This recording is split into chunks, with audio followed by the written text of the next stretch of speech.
La liberté, l'impermanence, tout bouge, tout bouge, tout bouge dans nos vies. La vie, c'est le principe justement du mouvement.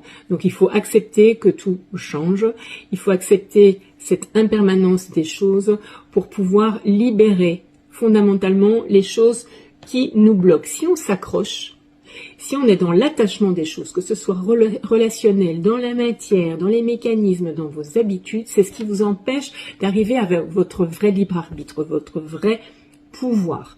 Donc votre liberté, elle va dépendre du fait d'accepter justement que tout bouge, que tout change, que tout est en évolution, que la vie est un parcours initiatique, un travail sur soi, progressif, dans la douceur normalement et pas dans le forcing, pour pouvoir accéder au plus, au mieux et s'améliorer. L'âme s'est incarnée pour cela. Donc ne vous accrochez pas, libérez les choses, c'est salvateur. Maintenant, un jour, un thérapeute, il y a 30 ans de ça, m'a dit à juste titre, ne sois pas dépendant de ton indépendance non plus. Donc ça, c'est très important.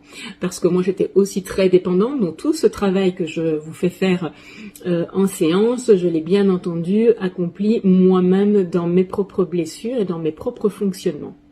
Donc j'étais dans un état de dépendance très loin de l'indépendance pour moi-même. Même si mon père me disait toujours « Oh mais Sabine, en fait, elle fait que ses expériences, il n'y a que ses expériences qui comptent, elle est très indépendante. » Oui, parce que dans l'essence même, c'est ce que j'étais. Mais par fidélité au schéma familial, je me rendais dépendante pour donner sens à la vie de mes parents par rapport à mon vécu.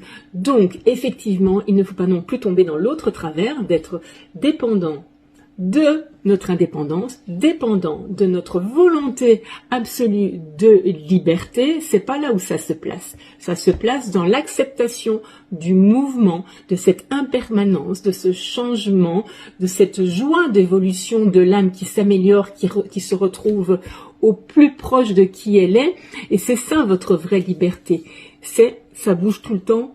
Et c'est pour accéder vraiment à qui vous êtes et surtout à votre pouvoir de créer et de matérialiser ce que vous avez à l'intérieur de votre cœur et dans votre chemin de vie, dans vos programmes de vie, que de réalisation que vous voulez faire.